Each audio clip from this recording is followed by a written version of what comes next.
Il y a des endroits qui se découvrent mieux à 2 roues qu'en avion. Le Laos, c'est exactement ça. Des paysages bruts, des routes sinueuses, des cascades à couper le souffle et des rencontres qui marquent. Aujourd'hui, je t'emmène sur une aventure qui sent l'essence, l'amitié et l'évasion. La Takek Loop, la tyrolienne de Paksé et une fin de trip douce et ensoleillée à Don Det. Accroche-toi, on part au cœur du sud du Laos. Bienvenue au Laos, un petit pays enclavé entre la Thaïlande, la Chine, le Vietnam et le Cambodge. On en parle peu, mais c'est vraiment un bijou pour les voyageurs. Et aujourd'hui, je vais te faire découvrir l'un des plus beaux road trips du pays. Ça s'appelle la Takek Loop. C'est 3-4 jours à travers des grottes complètement perdues, des petites routes sinueuses, et c'est dans ces endroits-là que tu te dis que tu n'as jamais envie de rentrer. Alors là, j'ai commencé un trip de 4 jours en moto, donc c'est une loop, donc en gros c'est au Laos, c'est juste ici sur la map. Et en gros c'est un tour de 4 jours, donc à côté de Takek. Et c'est un tour où justement tu te balades en moto, tu dors d'hostel en hostel, un petit peu comme la Ajahn Loop qui est très connue au Vietnam. Et puis tu visites plein de trucs. Et là c'est vrai que j'étais avec pas mal de monde depuis le début du voyage, même le Laos, j'étais tout le temps avec du monde. Et du coup là j'ai envie de le faire tout seul, donc c'est pour ça cette première loop, je vais la faire tout seul. Donc là je vous montre ma petite moto juste là. Et j'ai mon petit sac à l'arrière. Donc franchement ça va être cool. J'ai payé ça 200 000, donc ça fait 8 € par jour pour les motos. Et là je suis arrivé au premier stop qui est la Elephant Cave.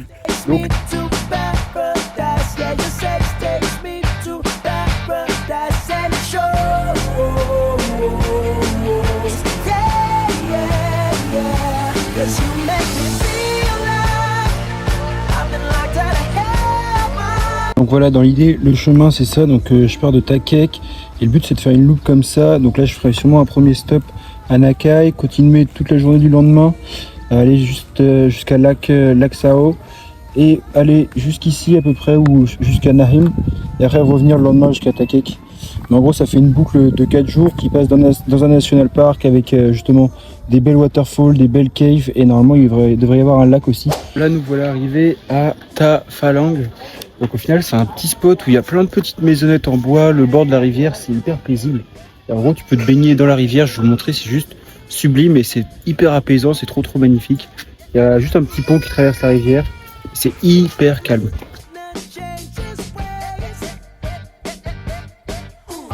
En arrivant à ce spot, j'ai rencontré un groupe de 6 personnes qui étaient vraiment hyper sympas. Ils faisaient la même loop que moi, donc on a décidé de continuer notre chemin ensemble.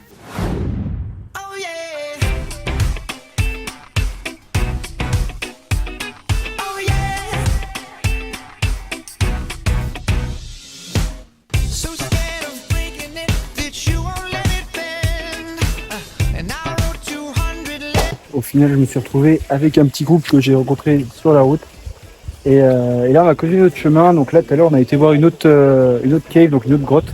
C'était magnifique. Et là, on arrive à des mini waterfalls. En fait, c'est plein de petits bassins qui se superposent. Et c'est vraiment magnifique. Donc là, on va se baigner. Et après, par contre, il nous reste quand même 50 minutes avant d'aller jusqu'à l'hostel. Et je pense qu'on va finir de nuit. Donc ça va se faire tranquillement. Mais là, je vous montre déjà l'environnement qui est juste magnifique, hyper paisible. On a la petite équipe ici. Et on a tous les bassins, du coup il y en a un premier ici, il y en a ici, et en gros vous voyez il y a plein de rochers. On va pouvoir se poser tranquillement et chiller.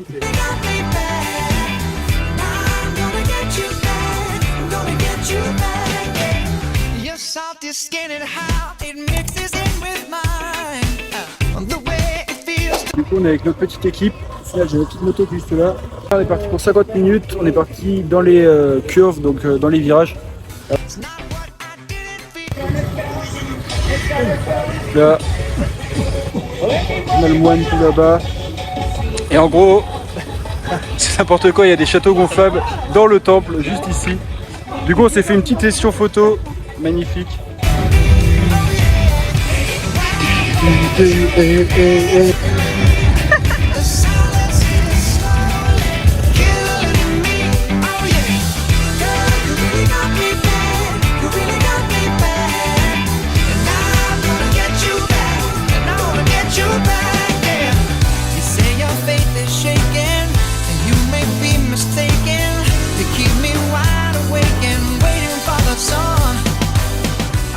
Bon, là on est parti jour 2. Au final on a 3 autres personnes, donc des gens, 2 gens du sud et puis un gars de Belgique. Et on est reparti pour une deuxième journée, donc là on a une petite heure de route de matin. Donc là c'est cool, il y a plein de petites rivières en gros, c'est un petit peu des marais. qui sont vraiment très jolies. Et normalement on va aller voir des Cool Springs. Donc,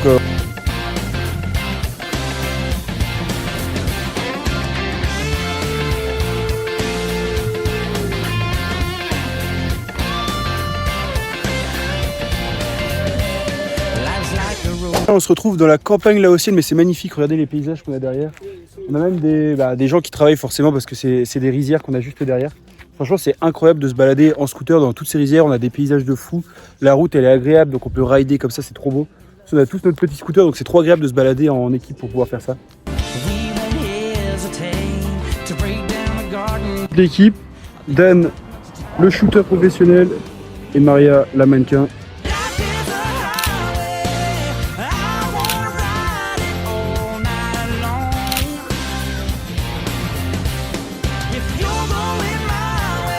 J'étais pas seul dans cette aventure.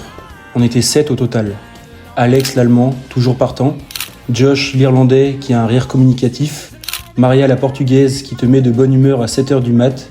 Et puis Margot, Thelma et Dan, 3 Frenchies qui ont formé une vraie petite famille sur la route.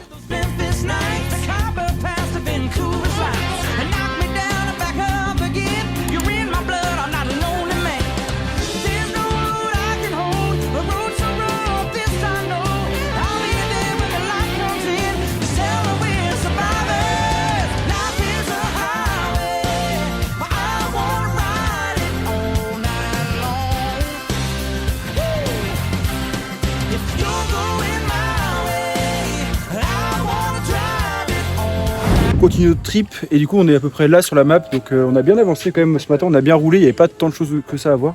Et là on est arrivé à un lagoon, regardez derrière, qui est juste sublime. Donc là, après la météo est pas forcément avec nous, mais ce qu'on s'est dit c'est que on va quand même aller se baigner même s'il pleut, parce que de toute façon, quitte à être mouillé par la pluie, autant aller se baigner complètement dans les lagoons. Regardez-moi la couleur de ce petit lagoon.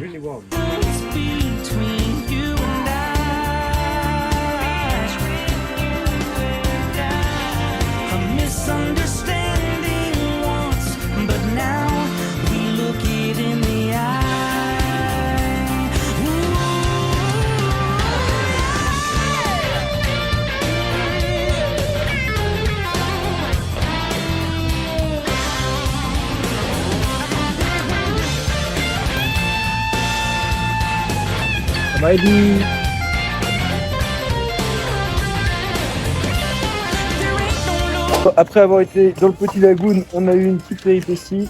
On a eu notre ami qui a eu un pneu crevé.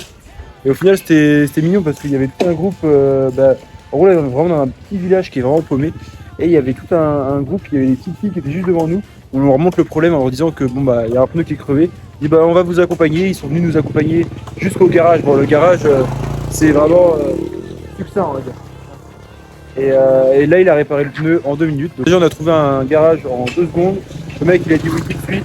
En fait, tout le monde est trop gentil, c'était beaucoup trop mignon. Là, voilà, il a tout réparé tranquillement.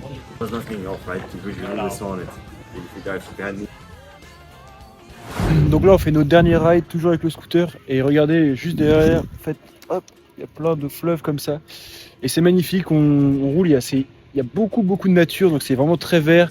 Les rivières, les lacs, tous les petits villages, il y a plein d'enfants partout, donc franchement c'est juste incroyable de pouvoir rouler avec le soleil comme ça. Là franchement tout le monde est posé, on s'arrête partout, genre c'est trop bien. Franchement vraiment la vibe de faire une loupe au Laos, je vous conseille vraiment si vous pouvez le faire, c'est vraiment une trop bonne ambiance. Regardez cette ambiance avec tous ces BG. Et là on a le petit sunset juste là, la rivière, c'est magnifique.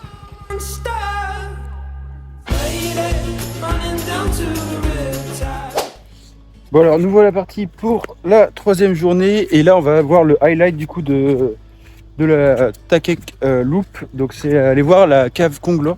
Donc au final on va faire 2 heures de bateau dans la cave en fait qui traverse toute une montagne. Donc, comme vous pouvez voir l'eau derrière elle est juste magnifique. Donc on est parti pour 2 heures de bateau et ils nous ont dit qu'on pourrait se baigner dedans, donc ça devrait être trop cool, on va pouvoir faire des petits sauts et se baigner dans la cave. Donc, et la température, alors, franchement c'est incroyable, il fait juste beaucoup trop chaud et beaucoup trop beau. Donc là on a notre petite équipe, le pont, et là on va passer dans la cave juste ici. Regardez déjà c'est magnifique, et hop là-bas on a l'entrée de la cave. Bon, allez, les 2 stars du vlog du Laos là. Bienvenue à River Cave. Donc c'est très obscur, on pensait se baigner, mais on va pas se baigner, probablement. Maintenant je donne la parole à Thelma. Salut les abonnés. Alors aujourd'hui nous allons nous baigner dans une grotte au fin fond de la Pampa du Laos. Et ça s'annonce être le gros challenge. De se baigner dedans? Oui. On va tenter des saltos? Est-ce qu'on va tenter des saltos? Les saltos arrière même. Ah, les saltos arrière, ouais. Ouais, double salto, je dirais. Plongeon Pelanzo. Et le vrai boss, il est là en fait. Il est là le vrai boss. Donc là, ça y est, on est parti en bateau. Donc on a fait une première portion et là on va faire un premier stop. Mais la cave, elle est vraiment gigantesque. Genre, je sais pas combien de mètres elle fait. Et là, on arrive au premier spot, c'est géant. Oh.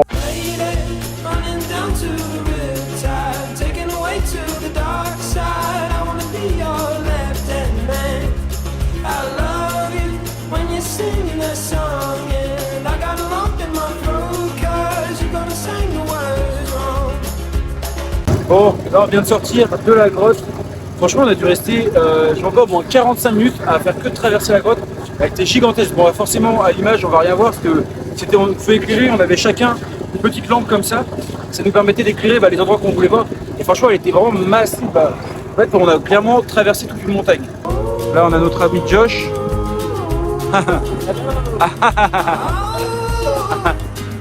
Et là, on a les montagnes magnifiques juste derrière.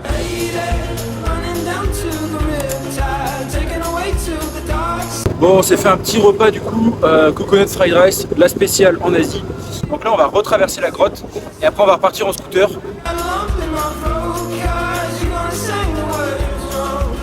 Bon, regardez, on a trouvé un spot incroyable. Du coup, on était sur les rochers au milieu. Au final, il y a plein de spots pour sauter juste derrière. Je vous montre. Je sais pas si c'est très haut, mais il doit peut-être y avoir 2 mètres, maximum 3 mètres juste derrière. Ah ouais, c'est juste magnifique. Donc là, je vais tenter un petit saut.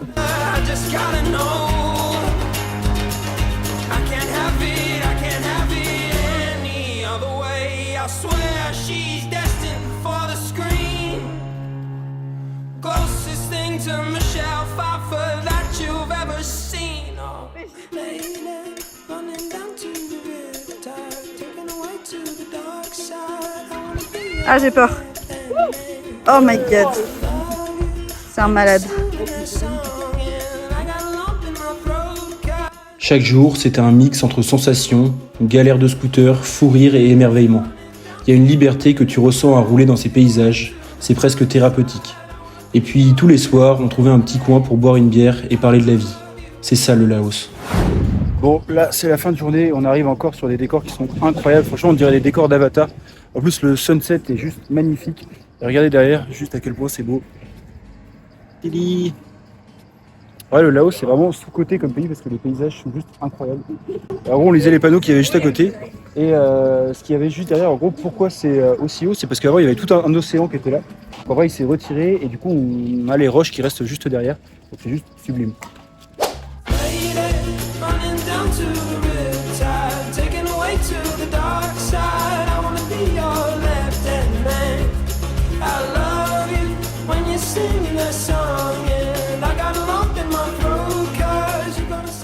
Après avoir terminé la loupe de Takek, ce que je voulais faire, c'est aller sur la loupe de Paksé, parce qu'il y avait un truc que je voulais vraiment faire. J'avais entendu parler qu'il y avait une tyrolienne qui pouvait passer au-dessus d'une cascade. Juste l'idée d'être suspendu dans le vide face à une cascade géante, ça me faisait vraiment vibrer. C'est pour ça que je me suis dit, Enzo, faut vraiment pas que tu rates ça. Donc me voilà à Paksé, donc j'ai descendu un petit peu, donc après la loupe de Takek, j'en avais un petit peu marre, donc il y avait une autre boucle, mais je vais pas faire toute la boucle, et en gros il y avait un spot qui était incontournable. C'est de faire une tyrolienne derrière cette grande cascade qu'il y a juste derrière. Donc en gros là je vais partir après pour faire l'une des plus grandes tyroliennes qu'il y a au Laos et passer au-dessus de ces cascades. Donc je vous envoie les images du drone pour vous montrer à quoi ça va ressembler de passer au-dessus.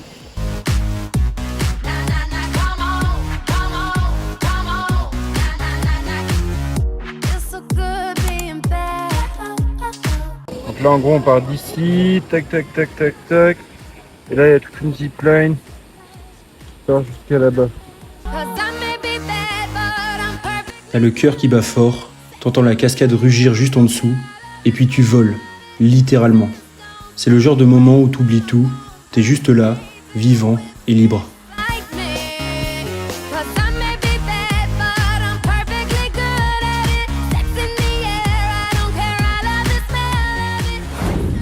veux partir au Laos ou dans un autre pays, en fait, il y a toujours un risque de se blesser, par exemple, là, au-dessus d'une cascade. Donc, c'est pour ça, moi, perso, j'utilise toujours Chapka, je prends une assurance. Et avec le lien que je te mets dans la description, tu auras moins 5%. Donc, n'hésite pas à l'utiliser, c'est vraiment un indispensable si tu pars en voyage. Après tout ça, j'avais envie de terminer le voyage au Laos en douceur. Et Don Det, c'était parfait pour ça. Don Det, c'est une petite île qui est posée dans le sud du Laos, à la frontière du Cambodge. Et c'est une île qui est posée sur le Mékong. Donc, c'est pas un accès à la mer. En fait, c'est une île qui est au milieu d'un fleuve, à savoir le Mékong. Le mood sur Don Det, c'était hyper simple. C'était hamac, coucher de soleil, bière. Et on jouait tout le temps à la pétanque. Donc, c'était vraiment trop cool. Nous voilà partis à Don Det. Donc Don Det, c'est une petite île qui est dans le sud, à la frontière entre le Laos et le Cambodge. Et là, en fait, l'île, elle est sur le Mékong, donc l'endroit s'appelle les 4000 îles. En fait, il y a plein de petites îles. Donc là, je suis sur Don Det, donc c'est l'île principale. Derrière, il y a plein de petites maisons comme ça, qui est vraiment sympa.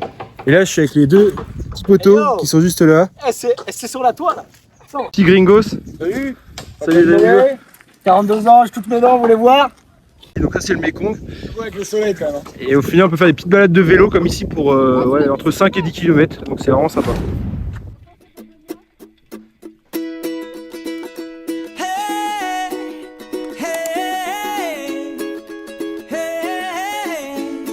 Dans l'Indochine, il y avait le Laos, le Vietnam et le Cambodge. Et c'est pour ça qu'il y a encore plein d'infrastructures qui ont le nom français. Et donc là, on s'apprête à passer sur le pont français. Donc voilà le pont français avec le petit Gringo Loco. Et là, c'est magnifique. On se régale, les enfants ils font rire à chaque fois, ils sont en train de jouer dans le Mékong, à se balancer dans l'eau.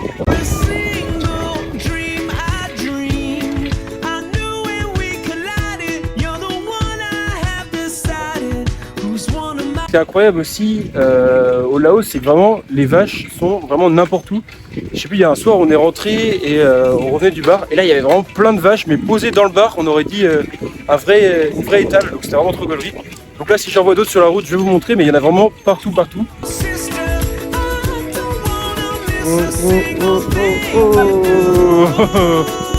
Tiens regardez, là il y en a encore une. Hop, une petite vache posée sur la route. Savoir à Don Det, c'est qu'il y a les plus grandes chutes d'eau d'Asie du Sud-Est. Donc je vous le mettrai le nom juste ici parce que j'arrive pas à le prononcer.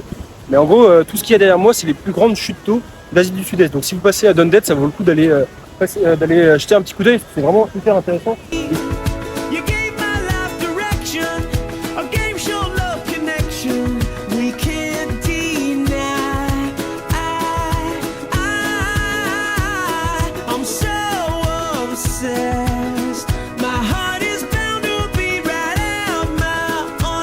Aussi sur Don Det, c'est qu'en gros vu que c'est une île au milieu du Mékong, il y a plein de petits spots comme ça juste derrière où on peut se baigner, il y a un petit peu de courant. Franchement c'est trop cool, là il fait encore hyper chaud. Là voilà, on a le Mékong juste ici, le spot pour se baigner, l'eau elle est plutôt claire donc c'est cool. Et hyper rafraîchissant avec ce soleil qui nous casse la tête. Donc, merci d'avoir regardé cette vidéo et vraiment je rappelle le Laos c'est vraiment un pays sous-coté, il y a moins de gens qui y vont. Donc si tu as vraiment une âme de voyageur, je te conseille vivement d'aller au Laos. Si tu as aimé la vidéo, n'hésite pas à mettre un petit like, un commentaire, à la partager et à t'abonner. Et sur ce, je te dis à la semaine prochaine pour une nouvelle vidéo. Ciao!